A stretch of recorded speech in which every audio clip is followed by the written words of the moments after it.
my work doesn't equal my success. You know. How so? What do you mean? I put in the work. I put in,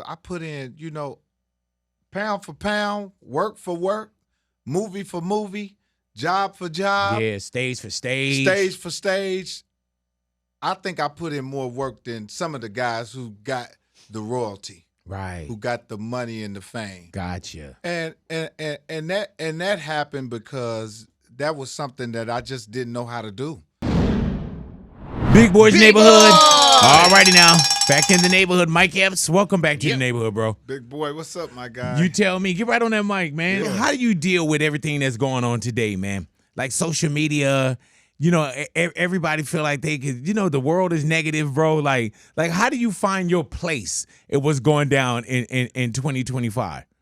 Oh, man, it's, I stay in my own world. Yeah, man. Make my own world. I make my own rules. I ain't breaking the big rules, but right.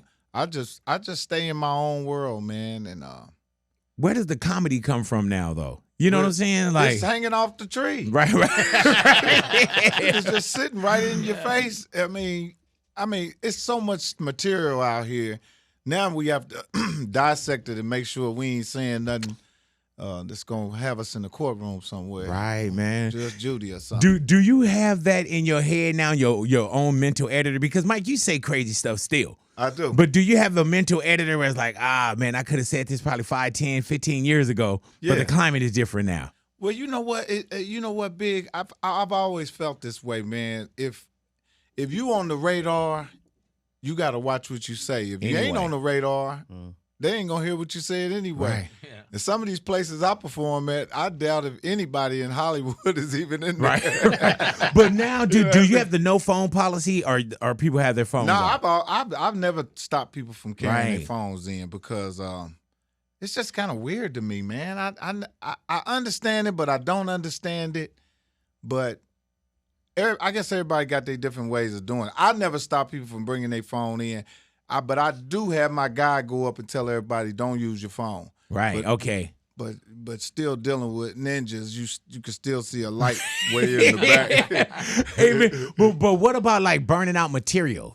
But you're good off the cuff too, though. Yeah, that's I can watch you in L.A. and then I can watch you in Vegas, and it'll be a show, but it won't be like the same thing. Yeah, that's my thing. I'm an off the cuff, natural improv. Take your time. I'm an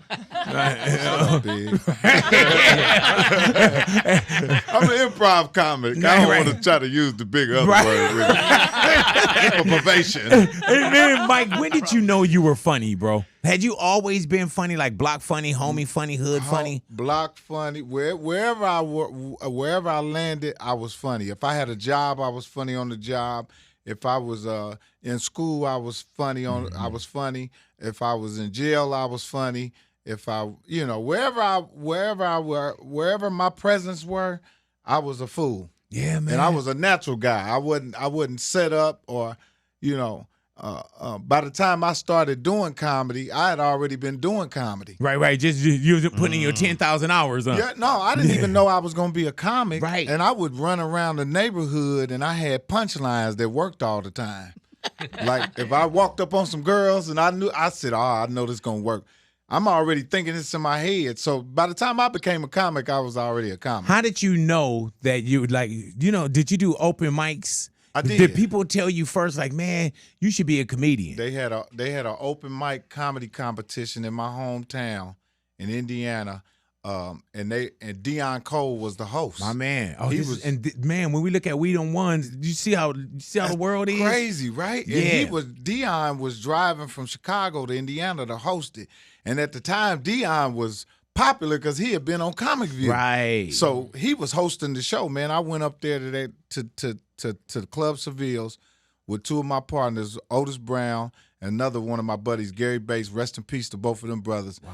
But they betted me $500 I wouldn't go sign up for that open mic comedy. They say, you funny around here at the barbershop, but are you funny in front of people? I said, yeah, come on. So we went up there. I'm in the back, man. When we walked in, it was a bar and grill. They was booing everybody off the stage. Man, I got drunk, went up there, made everybody laugh. The next week, My name was on the radio. My mother, everybody, boy, I heard you on the radio. I heard you on the radio. I invited the whole neighborhood, invited all my friends. But one thing about me, I was a runoff with the plug kind of guy. So I owed a lot of dudes money in the neighborhood. Man, I walk up in the club, I see 2 dudes I owe money. My mama, everybody sitting in there. Man, do you know I went up on the stage and bombed? They booed me off. I remember you tell. Yeah, so the first night you on your high horse. I'm on my high horse. And when you started inviting people, like, man, come on. Did you think comedy was easy? I did. You know, I didn't realize that it was a real art form and it was a job. Right. And that you had to go to college to really know how to do this. Hey man, what would the bomb feel like? Cause the first night you get on and you're on a high, it's nothing like inviting everybody in your family and you're already like a neighborhood star when you hear your name on radio. Oh man, I had the whole hood up there. They was rooting for me. Man, I went up there, man, and them jokes just didn't work and they booed me off the stage. And I moved to Atlanta from that day on. My first baby mama. She had a. This ain't the one, is it? One of my first of many. No. This ain't the one you showed me. Baby, yeah, I think so, baby. He said, "Ask us anything." You brought it up, Mike. You brought it up. Yeah. He said one of my first ones. Yeah, one of my first ones had a. Her auntie lived in Atlanta, and she said, "Man, Mike, I know you've been, having a hard time here in Indiana. If you ever want to move to Atlanta, move to Atlanta." I said, "Cool." So I called her. I said, "Janet, I'm going to come to Atlanta." She said, "I got bad news." I said, "What's the bad news?" She said, "I got married. So my house is different." You know what I mean? I went anyway. I was staying at my sister's house, laying on the couch. My sister gave me $85 of food. This is 1990. Gave me $85 of food stamps. I had a bag of Major Damage and cross-color clothes. Yes, sir. The jacket with the pants. I had some shoes, some felines, and all that different stuff. And I had a pistol that was broke. The pin in it was broke. So it skipped like this. Yeah, it shot like this. Click, click, click. Pow! So if you waited on them clicks, it'll pop on you. But by the time I got to Chattanooga, Tennessee, them dudes that took my clothes, you know how they moved the clothes out from the bottom of the thing? They took my clothes. Were you on a bus? Yeah, I was on this Greyhound. Right. And I went to the Greyhound station right across the street from Magic City, where Magic City is right now. Mercy. It's a Greyhound. I landed, got there, and I called her. I said, "Janet, I'm here." She said, "Mike, I told you couldn't come down." I said, "Janet, I've been through so much in my life. If you come and pick me up and take me to the Salvation Army." Because I knew in any city, back then, I knew in any city you can go sleep on a cot or wherever. She came, picked me up, and we riding down 85. She started crying. She said, "What?" I said, "What, Jan?" She said, "I can't take you there." She said, "My husband go to work at 3 o'clock every day. You can go in the basement, but you can't come out that basement till 3 o'clock. Damn. Because he works second shift." Man, I'm in the basement hiding like Anne Frank. Yeah, I'm gonna say that. Hey, man, I'm so glad I didn't say it because I was like, man, he gonna land there. Yeah, man. Oh, my God. Oh. No way, bro. You're like, shh.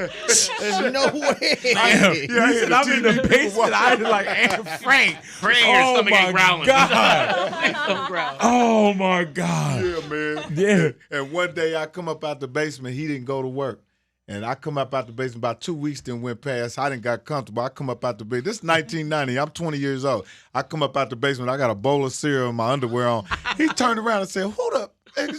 I said, "I'm Janet's nephew." He said, "I don't know nothing about no Janet." So he called her on the phone while she was at work and talked to her. Me and him sat down and talked. I told him, I said, "Man," I got a brand new baby. I just had a daughter. I just did 2 years in county jail. I got out. And I want to be a comedian. I've been watching Def Comedy Jam, and I wanted to move to Atlanta so I can become a comedian. Man, he let me live with them for a whole year. Got me a job. Wow, man. Got me a job. Just to show you how God works, man, when you really put your foot forward. Man, got me a job, and I started doing comedy, going to the Comedy Act Theater. That's when I used to see Chris Tucker. First time I seen Chris Tucker and Bruce and all these dudes, and I ran into T.K. Kirkland. He said, yeah. Y'all ran into T That's to the crazy, too. That's crazy, man. Man, T to the mother. T to the Wow. And he said, man, you funny as hell. You need to get up out of Atlanta. I said, where I need to go? He said, either L.A. or New York. I said, well, I'm going to L.A. He said, don't go to L.A. because you ain't ready yet. Move to New York. Man, the next For week. the craft. Yeah, the next week I got my tax check back. I had $2,000. I claimed one of my nephews on there. Yeah. And I had $2,500. So fucking ghetto. What's your social? What's it? Now, let me put him down as a dependent. Yeah, let me put him. Hey man, we all know it. Put him down. You're not gonna claim him. You're not gonna claim him. You're not gonna claim him. Yeah. You know about that. Yeah. So you take it and on a dream, bro. You bounce. I did. I bounced. I moved to New York and didn't know nobody up there. Didn't know nobody in New York. I ended up living in New York for 10 years. Damn. Lived in New York for 10 years. Were you in New York when you land Fridays?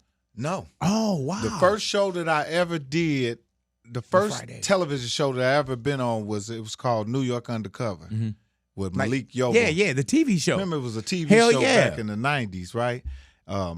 And then I did another show. I did. I got on Showtime at the Apollo. Oh man, that was my first time. The first time I got on Showtime at the Apollo, the show that I was on with Destiny Child. That's crazy. Yeah, the first time they had ever been on the Apollo. You weren't amateur night. You were featured. I was featured. I wasn't amateur night. I was one of the featured comics that was on, and it was Destiny Child, and I think it was like I forget. Tony Terry or somebody like that. When I'm with you. Yeah. He was on the show. Who was the host then? Steve Harvey. Steve Harvey. You know what's wild about that, man, is you bring up TK Kirkland. Like these are people that were working hard. They were working and hard. those were like our dogs at the time. They was beating the clubs up too. Deon Cole. Man. And then you fast forward, bro, and these are like comrades, y'all tour together. Yes. You know what I'm saying? Even with Chris Tucker. Chris Tucker, when you see what Chris Tucker did with the movie Friday, and then what you did with the movie Friday, with the Friday franchise. It was all a funnel, man, that us young black comics, because I didn't come up in the white comedy rooms. Right. Like I used to watch Dave Chappelle and be like, wow, I wish I could go up in this comedy club in New York, because they had a chitlin circuit, and they had a white mainstream. And see, that's what Russell Simmons did when he did Def Comedy Jam. He opened up the floodgates for guys who weren't accepted in the mainstream audiences. That's where Def Comedy Jam came from, and which was Martin Lawrence. Martin Lawrence opened that up, and I mean, like here in L.A., they had the Comedy Act. The comedy, the Regency, right? You used to go to that, right? And man, they had spots where we would go to, and you would see some of the fun. That's why, like at the Comedy Act there, that's why I saw Robin Harris. And I was just like, man, and Robin was like, he was the hometown hood hero. Oh, man. You know what I'm saying? I wish I could have seen that. Man, when you would see him, bro, and I love him. And Mike, he used to do this thing where he would have the person with the light put the light on you. Put the light on. Yep, and tear your ass up. He would literally be like, and he'd snap his finger and then do like this, and the light will go on you. I wish I could have seen that. So I'm like 400-something pounds, right? I'm sitting at the Comedy Act Theater, and I'm watching Robin Harris, and all of a sudden, bro, I just feel heat. And I'm like, oh, shit. And I see everything just I see shadows. So when I feel the heat and I see the shadow, I'm like, I'm under the light. And my man, he snapped his finger and did that. And at this time, the reason why they call me Big Boy, for those that don't know, I was over 500 pounds, like when I got the surgery over 20 years ago, right? Wow. And so at this time, I'm probably like 400 plus, 450 or something like that. My man snapped, put the light on me. He was like, man, look at this big old motherfucker over here. Man, my man came and he was like, man, he told my cousins, he was like, man, what y'all do? Y'all take him to a gas station, put the air pump over his ass, just blow him up. Just blow him up. And, I'm laughing and shit, but I'm like, God damn, man, put the light on somebody else. So you got hit by Robin Oh, my Harris. God, man. My man came and sat on my lap and said, I felt like a sofa. And he was like, man, he said, all you got to do is put some leather on this motherfucker. But that's what comedy was. You know what I'm saying? And you see now, Mike, you see more people doing crowd work. You know what I'm saying? Yeah. But you always did crowd work, but a different way. You know what I'm saying? Now, what do you feel about crowd work today for those that just kind of getting in? Well, the thing. Well, that's the thing, Big Man. A lot of people like my work doesn't equal my success. You know, How so? What do you mean? I put in the work. I put in, you know, pound for pound, work for work, movie for movie, job for job. Yeah, stage for stage. Stage for stage. I think I put in more work than some of the guys who got the royalty. Right. Who got the money and the fame. Gotcha. And that happened because that was something that I just didn't know how to do. I didn't know how to, man, I'm a regular person all day. It was hard for me to switch up out of that and become what I needed to become to gain that amount of success. You know, I'm a regular. I do, my regular life. I work on houses. You know, I'm a regular guy. So, I can only show my work. I can't really show that other part of me, that Hollywood part of me. Right. You know? Right. Do you feel like sometimes, man, and not taking anything away from anyone, no, but do you feel like sometimes like you're famous, and not about fame, right? But you're like, man, that person, and not taking something from somebody, but do you see somebody you're like, damn, they big, and they not doing a fraction of what I'm doing. Yeah, I feel it sometimes too, and I put the work in, but there's sometimes I feel crazy, like, and it's not taking anything away from anybody, but I just feel like I'm more of, like, you're more of the go shake the hand. You put the work in, big. You put the work in, and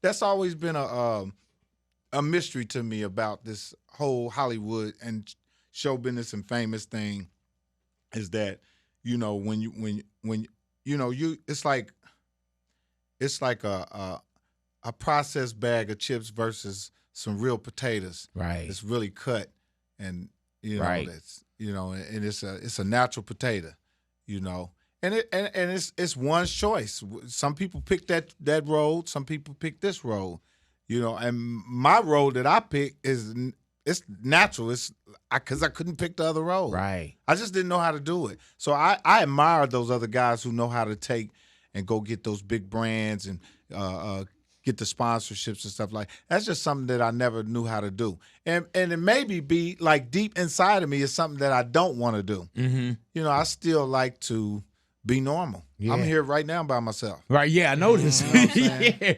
Do you ever roll with like security or anybody to move you through fast, or like tours or anything like that? No. That's crazy. That because you so always seem man. so approachable. Yes, sir. And people approach you. Yes, sir. But even just to move you through faster, you know what I'm saying? Like, nah, not really, man. Like I said, the way I move.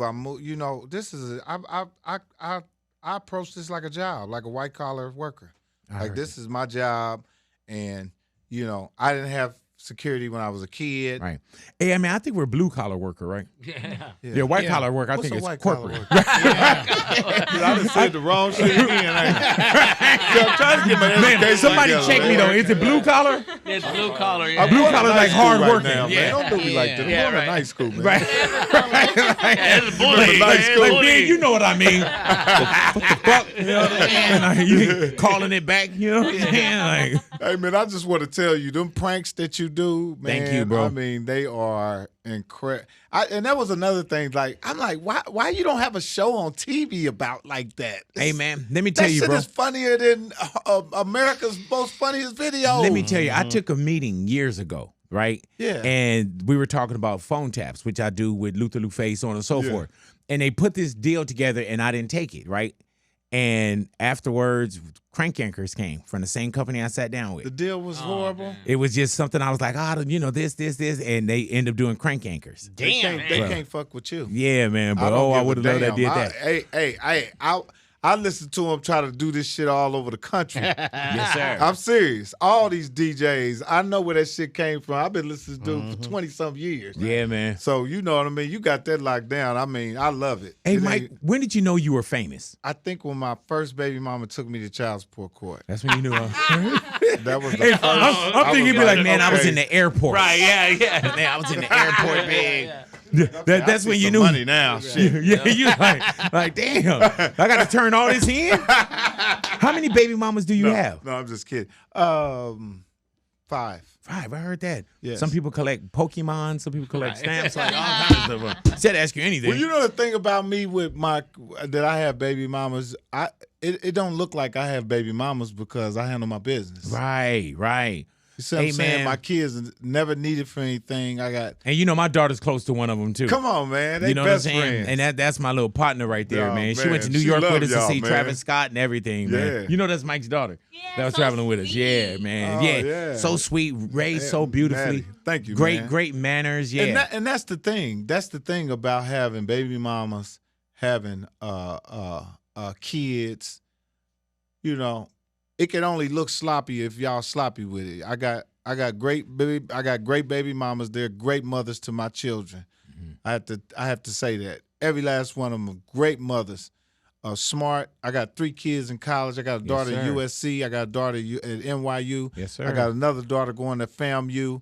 My oldest daughter is working as an attorney. So, you know what I'm saying? I put in the work to have a good formula. So it just ain't I got 5 baby mamas and I'm living in the hood and we on food stamps and I'm in and out of jail and the daughter's got kids and and that took a lot of work too though, bro. And you had to stay active.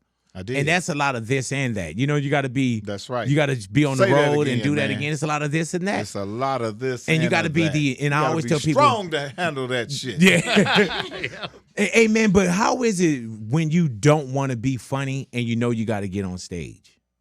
I'm gonna be funny. Yeah. I'm gonna be funny. What's some of the worst moments? I remember Marlon Wayans. I think he had just found out that his dad died. Yeah. And had to get on stage. Yeah. I remember when my mom died and having to get on the radio. You know what I'm saying? Like, I'm pretty sure that for as many decades if you've been doing comedy, that you've had to like, man, I got to go put on this cape and be everything and be Superman and somebody else right now. My grandmother died in my arms, and I had to go to the show that night in Tampa, Florida.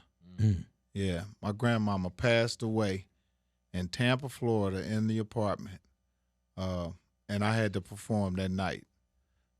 Yep, my grandma, she was 90-some years old, had me come over to the apartment, and she said, where you at? I said, I'm over here getting some Chick-fil-A. She said, bring me some. And see, she don't eat nothing like that. Oh, get you over. And bring me a beer. I brought her a beer over there, man. She passed away with all her kids and family around her. So it was like she knew what she was doing, man. Mm-hmm. So what do you do with that energy? Do you take that on stage? Do you talk to the crowd about it, or is the stage like also a safe place for you? Because radio's been a safe place for me, bro. It is. In some of the most craziest things that I've been through, I'm like, man. When my mom passed, I felt bad for my family, my brothers and sisters, that they didn't have this. They didn't have this microphone and the same outlet deep. that I had. That's bro. heavy right there. Yeah. This is your safe place. Me too. This is our safe place. Like, we can do this, the world could be ending, and you could still be clang-a-lang-a-lang-a-lang-a-lang-a-lang. You know what I mean? Yeah, the buildings falling. You still on But how do you know, like, when do you go to get quiet? Because I know as soon as I saw you right now, too, Mike, as soon as I saw you, I started laughing. Anytime somebody see you, they start laughing. Yeah. What's your getaway? Or if you just want to be quiet, you just want to, like, what do you do? You know what? When I was a kid, my mother always made me and my brother take naps. Right. And she did. And I never understood what that was. She was like, come on. And I'm like, what the heck? Like, I'm not even tired like this. So my mother trained me to, I started using it in my later years, because when I was young, I didn't use none of the stuff my parents taught me. Yeah, man. But now that I'm older, I'm using it. But my mother taught me how to restart my mind, recharge my body, recharge my vitals, and I go take a nap. I try to take a nap, whether I'm on an airplane or wherever I'm at where I can take me a cat nap, 30 minutes, 40 minutes or whatever, I take a nap. And when I wake up, whatever was bothering me, whatever I've been dealing with, I can just do it. Damn. You know what I mean? Do you enjoy still being on the road and doing tours and everything? Hell yeah. Yeah, man. I like going to these old ratchet-ass cities. I was just in Birmingham, boy. It was They got three-legged dogs. They look like they drink water down there. Yeah. You know what I mean? Hey, man. I like, love going to these cities, man. But, Mike, you're seeing parts of America, and Jesus, you on the road, too. That's right. Y'all see parts of America as comedians Ain't nobody that we going, don't see. Jesus, That we don't see. Because as we sit here in California, Cali's like, in LA is like a melting pot. It is. And then you'll go somewhere else and it's like, no, man, they really racist Yeah, in certain places. you can tell who the country was going to vote for before because you already see them. You see who they're voting for. Yeah. You already know who they're You can aiming already for. see Yeah, their big ass up. time. Yeah. For real. Hey, man, do you see different blacks? Oh, man. I see black people. And let me tell you something, man. When I go to these little small cities, I see stuff that, like, they primitive. They really like in a time warp. Yeah. You know what I mean? And they say crazy. You know what I mean? They say stuff I ain't heard in a long time, like fintu and Finna. finna and all kind of stuff. But man. you know what's wild about here? We'll run into somebody here. Yeah. Like you'll go somewhere else and they don't run into Mike Epps. I remember one time, dude, I was in somewhere in Georgia, right? And Georgia, they got they popping with famous people, right? Yeah. But I was in the cut and I stopped at this small little chicken and Who real you ran spot. into? No one I ran into. Yeah. I park and I see the people like, oh, that's and so now they know when I come out, they like, I knew it was you. I knew it was you. You in that fancy car. You in that fancy car. I was literally in like the most horrible downgraded Cadillac that you can rent. And they're like, you in that fancy car. And I'm like, what the fuck? I should have known it was you. Yeah. But you get people You that gonna make you somebody. yeah, but you get people that'll come up to you because you're so inviting though, bro. I know, man. You know, what's going down with you as a DJ Sometimes they now? don't think that it's real. Oh, yeah. Sometimes they don't think I'm real. They be like, Mike Epps? And I be like, nah, a lot of people say I'm Mike Epps. It's like, boy, you sure could get some money off me. Yeah, you I look be like really him. standing there in front of them. They just can't believe it's you. I can't believe it's me. Hey, man, what about you DJing now? Because I know you DJ Snoop's party. Yeah, man, you know what? I've always been I come from music. My whole family is music people. My grandmother played piano. I got an uncle that was in a band called Ebony Rhythm Funk when we was kids, and that's what we did, man. My whole family played. I'm the only one don't play an instrument. Oh, really though? Yeah. You never played like even public school instrument? Man, How they made us play like trumpet or something like that? No, big boy. My talent was being disruptive, and it turned into being a comedian. Look at God. You know what I'm saying? Did you ever have anybody that told you you'll never amount to anything? Yes. Yeah. Teacher told me one time, sit down, you ain't getting paid to do this. Right. And now I'm getting paid to do it. Yeah, man. But I Where's that tell teacher? kids, don't take the same. See, this shit was God's plan. Right. Don't you start doing the shit you see me doing to try to make, because it ain't going to go right. Yeah, it ain't gonna work for you. You know what I'm saying? It ain't gonna work for you. Go hey, to man, school. what happened with this troll? When we're talking about social media. Yeah. So when you first got onto like Instagram, Yeah. and we'll see certain things now where it's like, oh, somebody will say something to you. You took that personal. Yeah. I did. Explain that story to us, bro. Well, when I first got on Instagram, I didn't understand what it was. I thought it was, the way you communicate with your fans, which it is. Yeah. It's the way that you do communicate with your fans, but I didn't understand that you couldn't monitor certain type of people coming on your page saying stuff. So when I first got on and I start posting, I would have, great comments. And then out of nowhere, I start seeing, I'm like, okay, there's a couple of negative people saying stuff. But then I had like people trolling me, saying stuff. And I had this one particular little guy, he did his homework on me. He was saying my mama's name. Dang. Oh. He did his homework. Too personal. And was talking about my mother's address and talking about my personal, which I think is all this stuff is public knowledge. Yeah. But you have to be somebody to take the time out and go write this stuff down and say, I'm going to put it back out. Mm-hmm. But, man, he had me going. And, boy, I started threatening him on there and talking all crazy. So I hired a private investigator, and they found out who it was. It was a little white boy in Erie, Pennsylvania, 12 years old. Talking You worked up. Hey, man. I'm telling you, man, you don't know, boy. I was about to empty the bank account on this nigga, man. Because he was saying some foul shit about my family. You was like, man, we got to find this one. I got to find this nigga, man. And his mama, I talked to his mother, and, he's just a kid. And I said, he's good. Somebody going to fuck him up. Yeah, man. Because he's playing a real game, and knew what he was doing and knew how to talk. He was a little white kid. You had no idea that when your private investigator found that he was 12 years of age. Didn't know he was 12 What years do you old. do with that anger? You know how sometimes you angry, and then when a solution or something happens, you're like, where do I put this anger at now? I learned to not feed into social media. I Yeah, said, man. this is some bullshit. And I don't even read the comments no more. I heard that. How did they find him? Through his IP address and all that kind of stuff? Man, they did all kind of shit.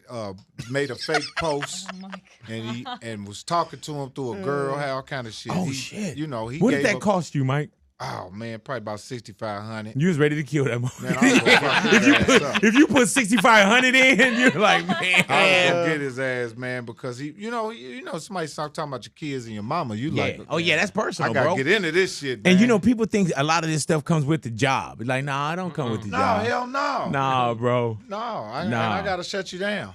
You like, I'll jump out the window on this one. Jump out the window on your motherfucking ass. Hey, man. About my kids and mama, Have you been in contact with Cube about another, like, last Friday or anything like that? Like, I heard that there was a green light for. I just was with Ice Cube, DJ Pooh. Oh, wow. And Aaron Magruder sitting in a room writing this movie just 2 days ago. So we writing it right now, and it's going to be crazy. And you guys never sat down to write this installment is the first again? time that we so all it's got real. together. DJ Pooh and Ice Cube, me, DJ Pooh, and Aaron Magruder, all of us in one room writing this movie, man. And shouts out to Ice Cube, man, to Don Mega, man. Yeah, man. When I tell you Ice Cube, I always give Ice Cube his props, man, because not only did he walk me into business, but he walked a lot of young brothers and sisters into business. And he's always a great leader, man. So big shout out to Ice Cube, man, and riding through there at the Dodger Stadium in that 57. Oh, yeah, hell yeah. That was hell cold, yeah, wasn't it, yeah. man? And Cube is L.A. He took the West Side worldwide, bro. You know what I'm saying? So with you guys sitting in that room, this is the closest, or this is happening. This is happening, man. Really though? The culture's waiting on this, man. Yeah, man. We haven't had a good movie like this in the culture in a long time. We all know this is a franchise movie, and hopefully we praying we can get everybody back. Chris Tucker, come on back, bro. Come on, we waiting man. on you, man. And we lost some great ones, you know what I'm saying? But I'm pretty sure Shout out to creatively. Debo, man. Yeah, man. John Witherspoon. Man. Yeah, man. Love AJ. John Witherspoon. AJ Johnson. Yeah, man. Bernie Mac. Oh, yes, sir. Yeah. And I'm pretty sure the right way, it'll be done the right way. It's going to be done the right way. You know what I'm saying? way. It'll be done the right way, bro. Well, Cube ain't going to have it no other way, man. No. So once we all come together and put our minds together, man, it's going to be it's going to be funny. It's going to be for the culture. It's going to be up to date. It's going to be raw. Hey, man, do you sit down, because any weekend or any day, Friday going to be on somewhere. It's going to be on somewhere. Do you sit down and watch yourself sometimes, Mike? Nah, it's kind of hard for me to watch myself now. Yeah, because I'm so critical of myself. So I understand. I'm like, dang, I could have did that right then. But hey, how old are you when you're doing that Friday movie? 26. 26. Yeah, I'm 56 now. Oh, my God. Yeah, 55. I'm 55. I'll be 55. I always give myself an extra year just in case I don't make it. Right. That's good. You know what I'm saying? I've been doing that my whole life. I give myself an extra year. You know what's crazy, man? When you get 50, 55, you give yourself another year. Because usually what people do, they start lying to themselves. Like a kid will say, I'm 8.5. Nobody say, man, I'm 55 and a half. But you put the whole year on it. Yeah, he put a whole year. Hell yeah. My man said, just to give myself 56 just in case. Just in case I don't miss it. Hey, man, what would the 55, 56-year-old Mike Epps say to the 30-year-old, 26-year-old that we saw on Friday, next Friday? Don't sweat the little shit. Yeah. Keep your mind, keep your eye on the prize. Don't sweat the little shit. Don't do drugs, because it leads to all other types of bad things to happen. And and be more of a learner than a teacher and listener. You know, I wish I would have listened a little bit more instead of knowing that I thought I knew everything, because it set me back. But and at the same time, it taught me a lot of stuff. So now it's like it was a setback and it taught me. So it was meant to be. But and that's what that's what the L is sometimes. It's lost and learn. You know what I'm saying? Like if you don't learn from anything, bro, then you feel me? Yeah, what you doing with it? What you doing with it? Hey man, is there a Mike Epps privilege? You know how people say, oh, there's white people privilege, there's pretty girl privilege. Like a pretty girl can go to the club with a nickel in her purse. Yeah. And nothing on her credit card and outdrink everybody, be in the VIP section. You know what I'm saying? Have the best meal. Yeah. Everything. So, get a purse at the end of it. Do you know the Mike Epps privilege? Yeah. Like, can you walk into a basketball game for free?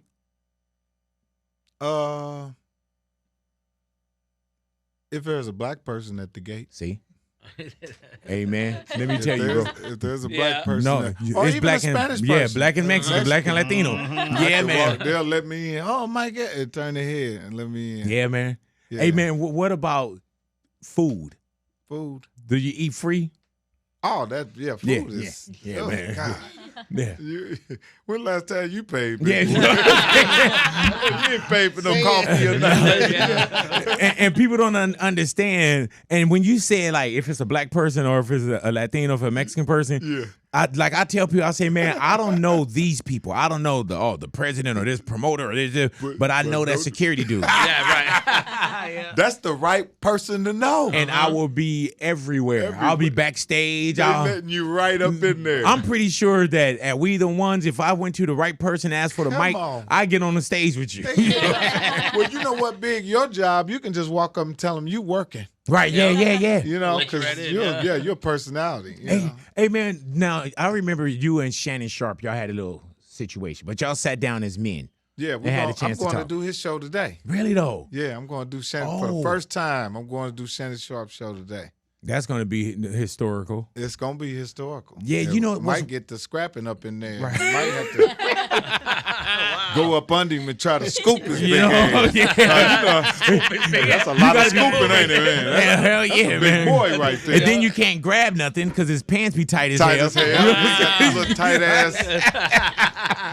Come on, man. Come on, cat up there. Come on, cat. Yeah, I'm gonna go up there and talk to Shannon now. But you know what? This is the thing. It don't matter what we. At the end of the day, we all grew up in neighborhoods. We all brothers, and that's what we do. You know, we have differences, and we talk shit to each other, and everybody, on site. I see you when you get to school. Yeah, get off the bus stop. You know. It's all, at the end of the day, it's all black talk. It's all black man talk. It's all black talk, you know what I mean? And then you can go sit down with each other. And like ain't no shit. Bag been stopped. Everybody alive. No. Nobody got touched. You know what I mean? I'm going up there by myself. Mm-hmm. I'm going to leave the pistol in the car. Right. When that doesn't work? Yeah. Yeah, you got a real one now, right?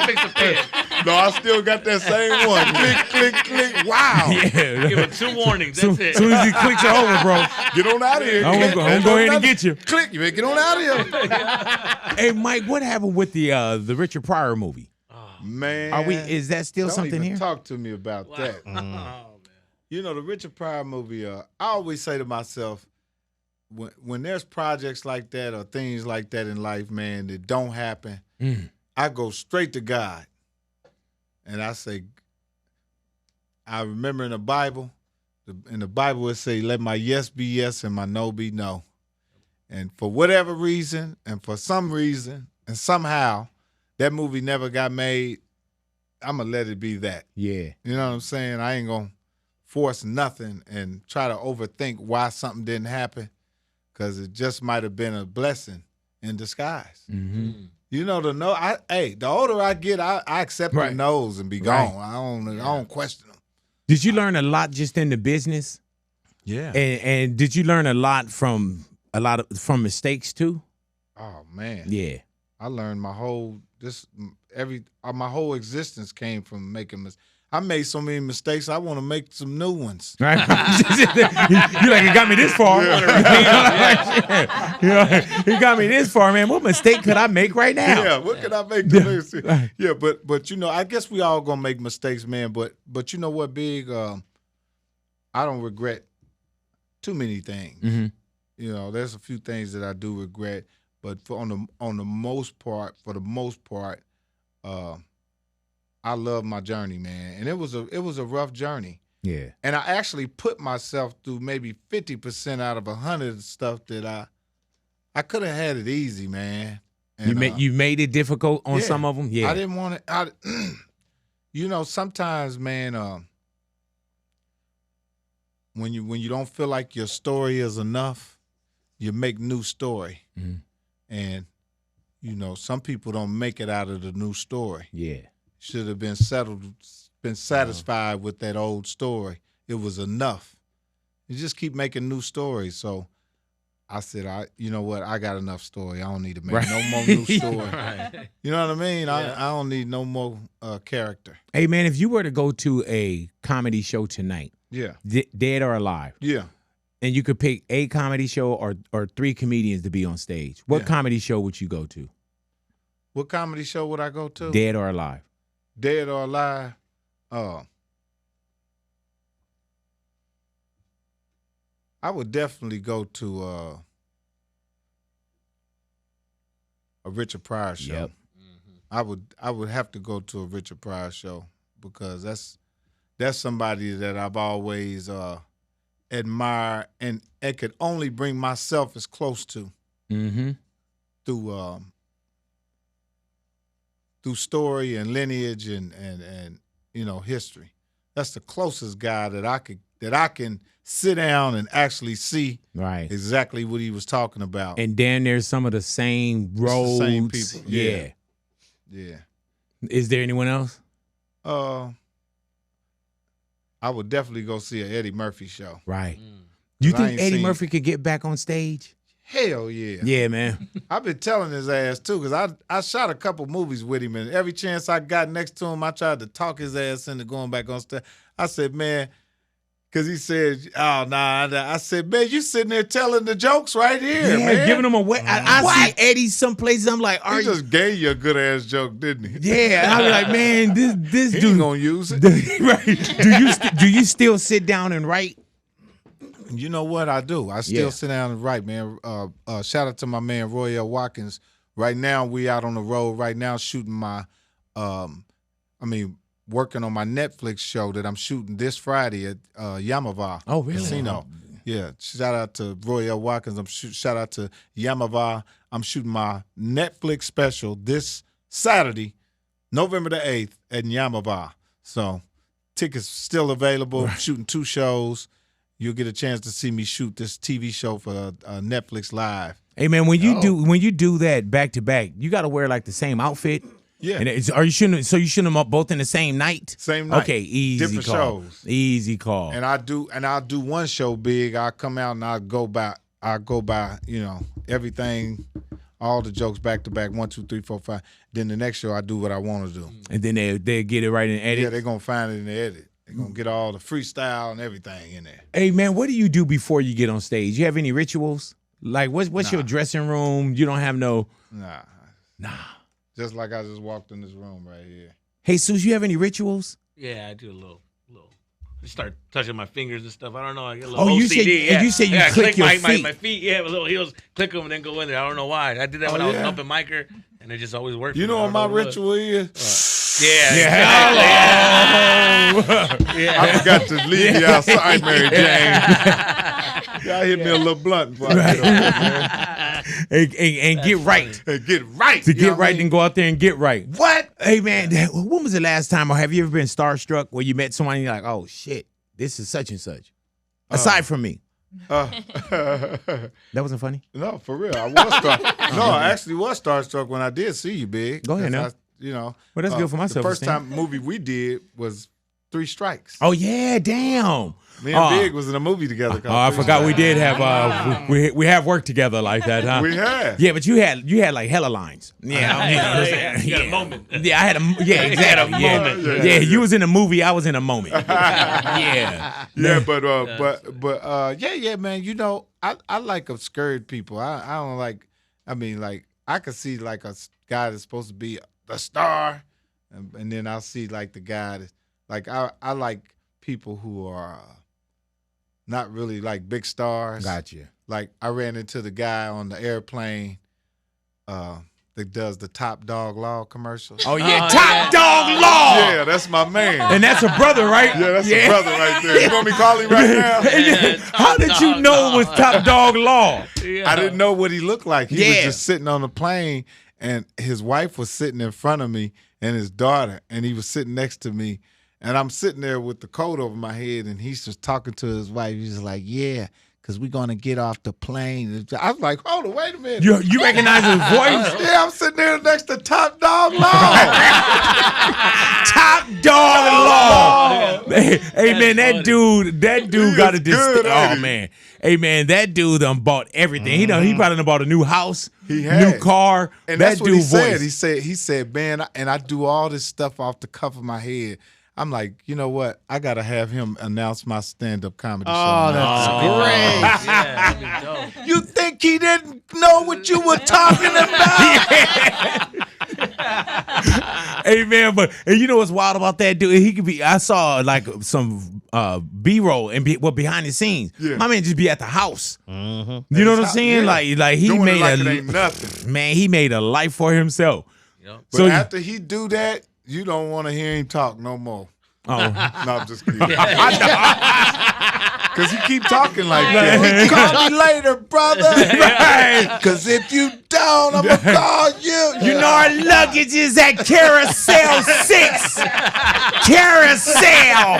Yeah, I'm good, man. Please. Yes. Yeah, can you imagine his girl too? Who pussy is this? Who dick is this, huh? Yeah, Top Dog. Yeah. You think you're going to come? Man, hit you raw, dog, right now. From the back. Like, baby, please. You throwing me off now. You throw me off. It's too much Top Dog. Too much Top Dog. Please, thank you. Doggy style, please. Fuck up. Like, hell yeah. Hey, man, what about when people come to you? Why you never try stand-up? Let me tell you why, bro. I tell that all God damn. DL says it all the time. Deon Cole. Like, I get a lot of comedians that say it, right? Yeah. And you see me. I host a comedy show, right? And I can sit up and I tell people all the time, and not that I'm blocking my blessings or killing things on the vine, but in 30 minutes or an hour, I can make you laugh in an hour. That's right. I don't know about if I can make you laugh for an hour. You know what I'm saying? And then it's one of them people, I give them probably a tight 15 minutes. I understand that. And I'll start in like 2026, and by 2030, I'll still be doing the same 15 minutes. I'll be like, big, come on, man. Come on. Come on. Because I'm one of those that, like but singers. We can't do what you do either. Right, thank God. Because, I don't know, there's a lot of microphones out there now. No, honestly, this is an art form. It's a different art form, so, because I listen to you and I listen to other DJs, and it's definitely a difference. Yeah, listen to Paul Pierce. And I watch comedy. Be nice. And then I watch. He said you listen to Paul Pierce. And his advice. Yeah, and like Big said, all this shit look easy until you try it. Yeah, man. Yeah, that's what. Remember Mike Tyson? He said, paraphrasing, like everybody can box till they get punched in the mouth. Yeah, man. But and I mean, like you see a lot of comedians now that can kind of like cut the line, or just because they went viral now they're comedians. Right. I see the same thing with just a lot of like podcasting. There's some great ones out there, but now everybody have a mic. You know what I'm saying? Don't know how to. That's why I don't. I leave it to the big boy. Yeah, man. Yeah, bro. Yeah. Like, what about all the comedians now, or people that come up to you and think that they can do what you do? How do you tell somebody you can't put them on? Well, you know what? I put them on. Like I'm the first one to put DC Young Fly on the stage. Really though? On the big stage. But yeah, he proved positive after that, huh? He went up on the stage and did his thing, and he got on. So if you come to me and act like you funny and you're around me in a situation, I'm gonna put you up there. You know, and that's the best way to find Sink out. or swim, huh? That's right. Yeah. And if you win, you in.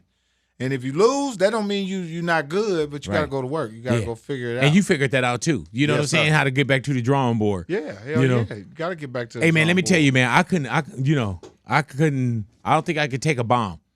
You know what I'm saying? Like, because I sitting here, big boy. I get on stage, you're It's like, a man, different kind of loss. oh my God, bro. And now everything recorded. Man, I couldn't play it down. Running that motherfucker back. Yeah, man. Remember this? Like, nah, I can't do it, bro. I'm not even famous in comedy, and I still do what Dave Chappelle does. I'll be like, man, lock your phone. I'll be like, why? like nobody want to record this shit. That's real. That's real. That's real shit. But see, that's the difference is because, back in the day when I was doing comedy, we had to literally go to comedy clubs every night and work on it. Mm-hmm. And now it's like you can do skits. Yeah. And you can stream, and you can do all of this shit that it just kind of skipped the work part of it. Yeah. Now, the difference with that is it's a saturated, and when that's not going to last long, and if you didn't put the work in, it's going to be hard to keep it going. Yeah, man. That's It'll what burn putting out. the work does. Putting the work in is like Social Security. Yeah. If you work, when you get old, you'll get a check. Yeah. It'll come from working. Put the work in. But if you don't put the work in and you get old, you don't get a check. And Jesus, you've been doing professional comedy for how long? For like 20 years. And 20 he gets a check. Yeah, that's right. Yeah. He ain't got your But check. it's funny when you say that. But Like, he good. I don't get your check. He got your check. You know But what I'm exactly saying? what you said. Like he says that because I be doing shows and there's some influencers there, but you can tell who's the real comic because of the Yes, type of right. material we bring to the table. That's right. We're not asking people, No. how long they've been dating. We have jokes. No, they take our material and go do skits. Yeah, exactly. No, I've seen that. I've seen a lot of that too. That's I'm what just they like, do. Yo. They don't have to write. We write for them. Yeah, man. Yep. You know Hey, what man, I mean? did you know that top flight security was going to be something for the rest of our lives? That's crazy. Man, that shit is crazy. Was that in the script? That was in the script. But the way y'all said and the way you The way we delivered it, deli- oh my God, man. man. That was. I just told Q when I just seen him a couple of days. I said, man, that was the greatest moment with us when we were in that parking strip with Holy Moly Donuts. That was the funniest moments that we had in Hey, that man. parking strip. And you know what I love? And what is the other part with the rims? Like what, tens, but I keep- but I keep- was that in the script? No. Yeah, Yeah. You can see, tell, you can see it, what you say they 10s, but I keep them clean though. And That's the thing. another thing that we took, and that's like lifestyle now. It's lifestyle, man, and that's the thing, man. If you're an artist, that's how you know you really, really changed the culture. Is when they dress up like you for Halloween. Yeah. Oh They my God, take your bro. sayings and Yes. run with Just them. the name, Day. Yeah, man. If they ain't doing none of that for you, you got to go figure out a way to really. That mean it was like I can't figure it out, but that's what I'm saying. It's two different trade-offs. Like that's what I got out of it. Yeah. I got Gotcha. the longevity out of it. I got the culture. Right. I didn't get the money and I didn't get the big fame like that, but I did. But it was a different payoff. How hard was it for you to separate Day and Mike Epps? You know, some people live by Oh, the no. character name. Oh yeah. Yeah, was it hard? Oh, Because when we see you, it's Mike Epps. it's Mike Epps. Yeah. You know what I'm saying? Yeah. Well, one thing about me, man, is I got a lot to reach back and grab. You know, Say that. I've been through a lot in my life, and I've seen a million characters.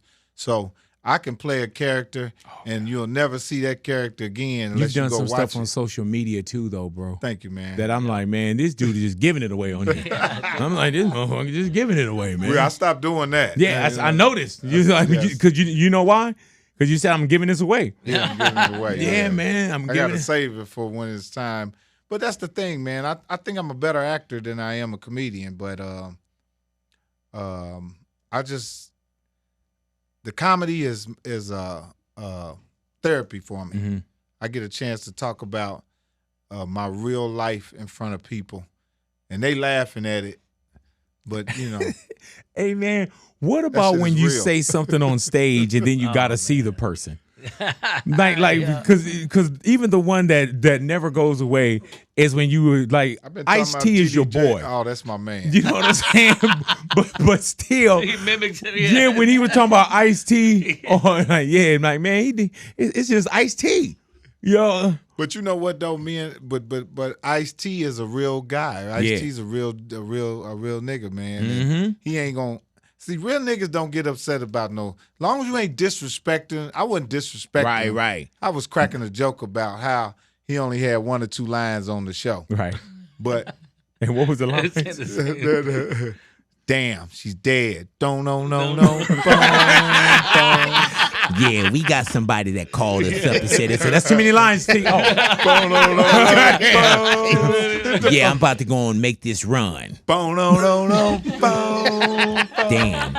Should have pronounced DOA, dead on arrival.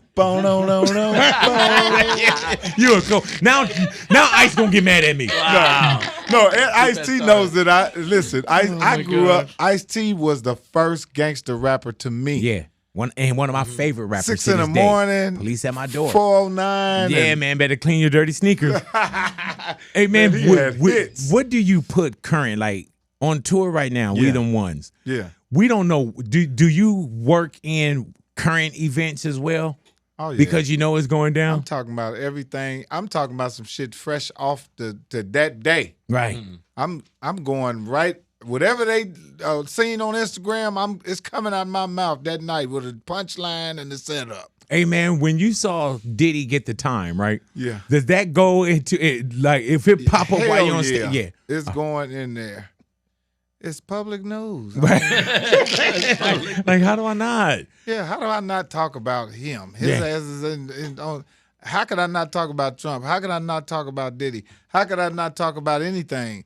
But the great part of that is I talk about myself. Right, right. So I ain't just talking about you.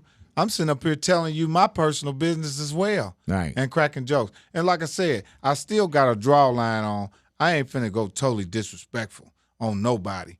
But damn, you can't laugh at yourself. I don't know what the hell you can do. People crack jokes on me all the time. People I'd be afraid to do that. You went in at Chattel Johnson, I remember, Ocho Cinco, and you said he looked like a milk dud, and he ain't got no eyebrows. Yeah. Milk.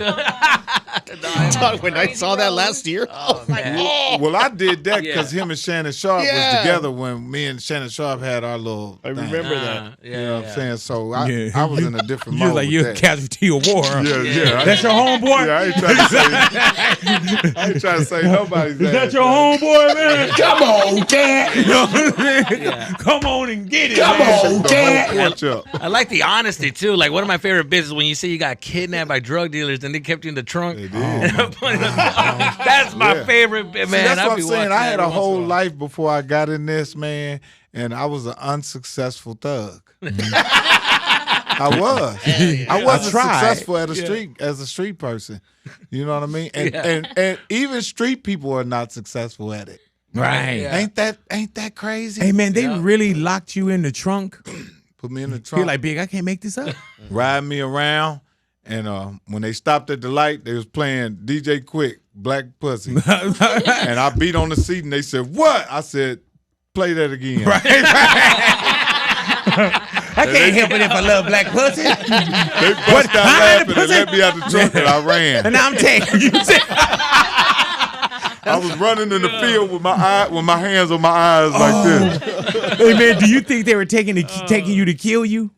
Oh, my God. I don't know. Right, yeah. He was like, I didn't find out. Like Kanye said at that Grammy Awards, he was like, I guess we'll never know. We'll never know. That's right. My man was like, I got out of there, Big. I guess We'll never know, huh? Like, hell no, I don't bro. know what would have happened. Shit, I got up out of there. Hey, man, we got to talk about We Them Ones. Yeah. That's a hell of a title. We Them And Ones. we coming back around once again, bro. Yes, sir. And you got heavy hitters once again, bro. Man, when I tell you these young guys, Carlos Miller, Oh, my God. DC Young Fly, Yes, sir. Chico Bean, Tony Roberts. Mm-hmm. Oh man, we got Mojo Brooks. Man, we got guys these are the young new guys that have that are coming and the up. balance too, came man. up. I see J Ski, Nav Green. Oh yeah. Yeah, and then the balance of TK Kirkland. You know what I'm saying? Like, come on, man. And with this particular one, do everybody travel? Like, to every city you will see. See, this is our lineup? This is our comedy mega fest. Yeah. You know how they have the music mega fest where you go and you see all these groups. You get to see 10 groups. Yep. You get to come to our thing and see all of these groups. You know, and the one great thing about Blake, the promoter that set it up, he wasn't, you know, he didn't discriminate. He went and got all ages. Yeah. And when I'm on the stage, I say, where the 60 babies at? And they, I said, where the 70 babies at? I said, where the 80 babies at? I mean, they all in there. And then when you start getting close, they go 6, 7, 6, 7. You know what I'm saying? Like, where the 14-year-old at? Yeah, where the 18 6, 7. It's a ball. Yeah, man. Yeah. But and we got it going on out here in LA too, man. At Intuit Dome, that's going to be April 11th. April the 11th. Go get y'all tickets, man. This is the hottest comedy show out, and I'm headlining. Mm-hmm. See, last year I hosted, but this year, man, I'm coming out there with a Elvis Presley jacket on these niggas, man. And you know how I do. I'm coming with that hood funny. I'm coming with that raw shit. That's one thing about me. I ain't never lost mine. Right. So when you come to see me, you get it raw, right? And there. you don't mind going on last or seeing all this fire. Yeah. I want to. That's what I try to tell them young dudes. I said, let me tell you something, man. When you trying to be the best, you got to be the best. Yeah. You can't be the best at number 2, 3, or 4. You got to be the best. So shout out to We The Ones. Shout out to all my brothers on We The Ones. 85 South, some of the funniest black young dudes, man, in the game. Yeah, you know what I'm saying? Mm-hmm. But of course, how this business runs, man, you know, we only get a certain amount of looks. But shout out to all them guys, man. Shout out to Mojo Brooks. Shout out to Chico Bean. DC Young Fly, Carlos Miller. Shout out to my man Blake. Shout out to the whole crew, the whole cast and crew of We The Ones. This is our 3rd year. Yeah, man. And we coming back strong with vengeance, man. And what I love about this, man, with everything that's going on, we need to laugh, we need bro. To laugh. Yeah. It's medicine, a lot right? Ain't it, man? Ain't it, man? And music ain't gonna do it right now. Cause shit, especially this shit that's out now. I don't even know what they saying. That's a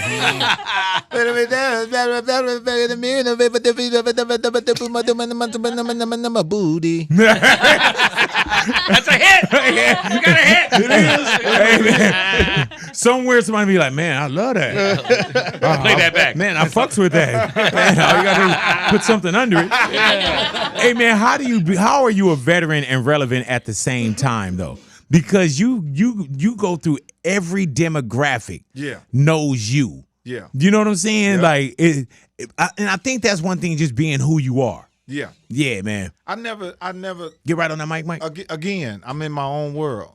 I never you know, I ain't following nothing. Mm-hmm. I'm in my own world, and whatever attracts to what I'm doing and my world is what I get.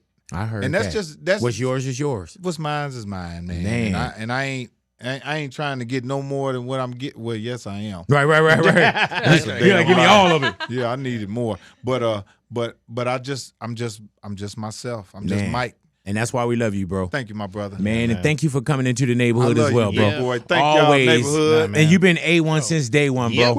And I can't wait to see you guys all the way live, man, at We Them Ones. It's going down once again, Los Angeles, Intuit Dome, you need April to be 11th. In the next Friday movie. Yes, I'm going to tell Q. Bro, write it in, man. You bad. You need to be in that movie. You LA culture for real, baby. How can I not be? You hear me? There it is. You said it, man. Let's do it, baby. Man, Mike Epps in the neighborhood, Big Boy's neighborhood.